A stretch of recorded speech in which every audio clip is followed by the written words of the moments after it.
High spots and cheap pops, ladies and gentlemen, Silicon Steve Valley, Vladi Dottie, we are here shortly after SmackDown. And I'm not even going to do an intro this time. I'm not going to do any of that bullshit. Because once again, WWE and whoever's idea this was, and you would have said, is it Triple H's and Vince McMahon? I don't care anymore. It was cast LA Knight once again seemingly going to be kept off of a pay-per-view, despite being top 5 in merch. Only one of 3 guys who's on the current roster. Merch. Let me just jump in real quick. Number 1 selling shirt, number 3 selling shirt, number 4 selling shirt. Continue. It's no joke. There are rumors. I hate this bullshit dirt sheet stuff. If I get some of these like Wrestle Talk, they're quoting some Twitter handle I never even heard before. According to WBH Wrestling on Twitter, who the hell is WBH Wrestling? Is that like Warner Brothers Hogan? Yo, brother. He's a bad attitude in the locker room, brother. That's a little birdie told me. Who are you? Don't worry about it. But apparently he doesn't have a very good attitude. You got to wonder if that's the real reason. And you got to wonder how much they believe in LA Knight. Is this a Bryan Danielson thing? Sorry, Daniel Bryan, which you mentioned to me. You said it to me, but I was thinking about it as soon as he lost. I was like, This reminds me when he got eliminated from the Royal Rumble. Mm-hmm. And they booed Batista out of the building. Right. And it was a joke. And he was eliminated, like, I think midway through the match. And I think it was the Batista one. It might have been the Roman Reigns one, but I'm pretty sure it was the Batista one. And just the crowd completely, it might have been the Roman Reigns one in Philadelphia. But either way, it was just ridiculously, the crowd was just so badly annoyed with everything. And this is another situation. I mean, they even let him cut a promo prior to the match. They let him cut a live promo the week before. And it's just like, are they doing this intentionally to kick him in the balls? It wasn't even that big of a deal. You're only getting a shot for Austin. What's his name? Austin Theory? Austin Theory. The U.S. Championship. Oh, God. He's had that title way too goddamn long. Jesus, he hasn't been interesting. Yeah. Has he ever been interesting yet still, by the way, folks? I'm not as interesting as LA Knight. I mean, he's not interesting compared to a lot of guys that's on that roster. Let's be clear here. I'm sure he's going to be a Hall of Famer and he'll have 15 championships at the end of his run. I'm sure that'll happen because it's, they get to pick who gets those championships, right?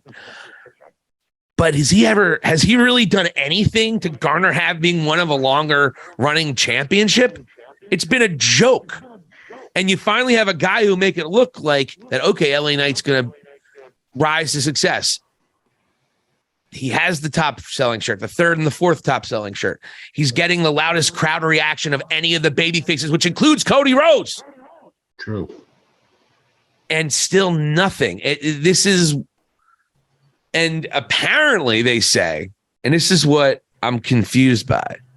Wrestle Talk reported that was actually from WBH Twitter. Wrestle Talk said that somebody wants the WWE to have a Latino champion. And I'm thinking to myself, isn't the Money in the Bank dude Senior Money in the Bank? Like, what? That doesn't hold water. That's an idiotic and bizarre, stupid report. The WWE does not have to worry about diversity. Believe me. They have actually done a phenomenal job. How many Black World Champions did they have before 2016, and how many have they had since? So WWE has done the job there. I think that is a foolish, idiotic report. I really, really do. My take is I don't know why. Vladi Dottie, do you have any inclination as to why they would just give the middle finger to their fans for the second time within a month? It's not only the second time in a month, right? Now, specifically with LA Knight, yeah, it is. But I'm going to name a couple of names here, right? Where it's like, maybe they didn't strike when the iron was hot. Sami Zayn, he had a chance to beat Roman, Montreal, right? You and I debated it. I was happy that Roman won. I saw Sami as a tag team champ, but again, Sami was extremely over. way over, like very almost Daniel Bryan like, right? Drew McIntyre in Scotland or Wales. You and I forget, I think I chose Drew McIntyre to beat Roman Reigns at that point. They didn't go that route. I pulled out. I actually shocked the world, and I said I picked Roman, which was a shocker. Cody not winning at WrestleMania is another one. And then finally, here we got of all people, LA Knight, who collectively at this point might be as popular as all of those three guys combined at their heights.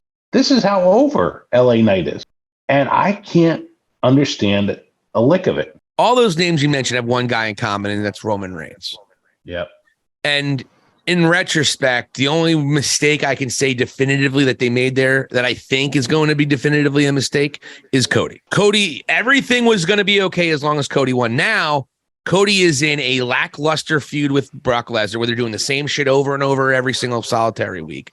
Hey, look, Cody's still really popular, still over. I'm not trying to disparage that, but Cody's not I'm not nearly as interested in Cody. And if you feel the same way. I'm with you, man. And a lot of people feel like this Brock Lesnar storyline has really run stale. We still don't know why Brock Lesnar even attacked him. It doesn't even matter anymore. It's just not going anywhere. And if Cody isn't as hot as he was back in WrestleMania time back in April and March and April, if he's not as hot then he made the mistake. And I have contended that it's going to be hard for them to get that momentum back for Cody.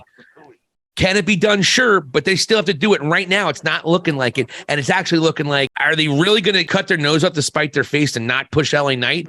And are they doing it to protect Cody and his ascension? You have to start throwing these conspiracy theories out because I don't know otherwise. It's the only thing that makes sense. And honestly, well, there was somebody with a Twitter handle that said that. But getting back to LA Knight, I don't know how much time he has on his contract. Can't be more than a year and a half. The thing is, if you were him, and this isn't going well can't really even say SummerSlam, but if there's no clear direction for sure for this coming WrestleMania, there's no way he should resign. If he were to go to AEW, I think he'd be over extremely quickly over there. Oh my God, yeah. I mean, if he showed up, the crowd would go insane for him because don't forget, this guy carved his name as Eli Drake on the independent scene. This guy knows all those guys. And he made magic out there. No one was watching, so I guess it didn't matter.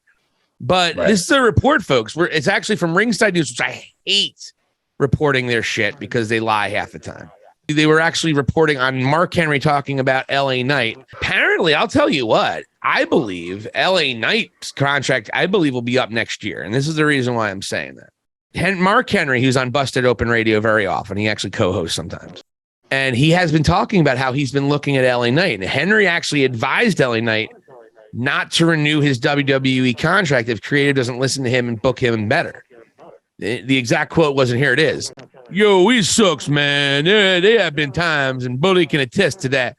Somebody gets over naturally and organically, and then they say, well, he's already getting over. Let's do something with somebody else. Rather than pile on that guy, pour the gasoline on that fire.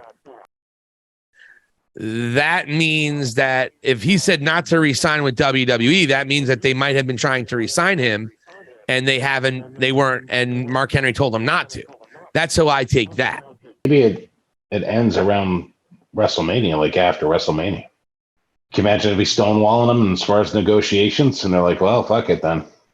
But then why would you have him out there getting more and more popular? I don't know. It's so nonsensical. It's like Vince McMahon is 100% in charge again. Because Vince McMahon has done these stupid things in the past, like the last 10 years. Vince McMahon, this was a commonplace Vince McMahon thing that this would be. Don't forget Miro. I mean, guys, I could tell you, guys like Miro, guys like Bray Wyatt, and there's a host of others that were red hot and they didn't strike the iron while it was hot. And then they just faded out into anonymity or mediocrity. Damian Sandow, another guy. Yeah. I'm sure there's tons more. Yeah. And this is just one of those things, but I think LA Knight, like we said, he resigned in 2000, I believe 21, he resigned. And they usually sign 3-year contracts, right? So if it's a 3-year contract, and Mark Henry saying that he advised him not to re-sign if they don't do better with him creatively, that tells me his contract going to be up in all likelihood in 2024. So your free agents, possible free agents, you're looking at about 6 or 7 months. Kenny Omega, the Young Bucks, LA Knight, MJF. MJF, I don't believe is going to be a free agent. I think he already inked a long-term deal, but I digress. Storyline wise, I don't think so, but we'll see. I mean, I just don't know. Again, I think he probably rubbed some people the wrong way backstage. I think Kevin Nash talks to Triple H still, and I think Kevin Nash might have echoed some sentiments about Triple H thinking that LA Knight rips off The Rock. He even does an elbow. I mean, there's an argument to that. But everything else he does is original. Yeah, he's got a swagger that he's derivative of a couple of guys. He does it in his own way. He says his own things. He's not going out there saying what. He's saying, yeah, but not what. But, you know, I mean, it's just one of those things. And I just don't understand why they would just try to squelch his popularity. And LA Knight knows what kind of money he can get in All Elite Wrestling now. And now he knows that it seems like LA Knight is willing to bet on himself. And if he's being a dick in the back, I mean, we're pissed off. Imagine if you're LA Knight. You've been doing this for 20 years and you're getting the biggest reaction in the crowd in the biggest company in the world. And they're saying, that's nice. Let's send out the Lucha Libre and just no one can even know his name 100%. Santos Escobar, is that his name? I got it right. I've been calling him a drug dealer's name the first year he's been on the main roster. I've been calling him Pablo Escobar. That guy invented cocaine. LA Knight, the whole internet's pissed off. And more importantly, LA Knight is pissed off. And we know he's pissed off because we've seen interviews where he took exception not being on WrestleMania. Folks, he's missing paydays too. Yeah. And is he just a dick? Is he a ripoff of The Rock? We don't know, but we're going to find out. God darn it. But hey, that's all we got this week for LA Knight and WWE. Vladi Dottie, this is Silicon Steve Valley. Thank you for watching. Hit the subscribe button, share it. Tell all your friends to watch High Spots and Cheap Pops here. End of the lesson.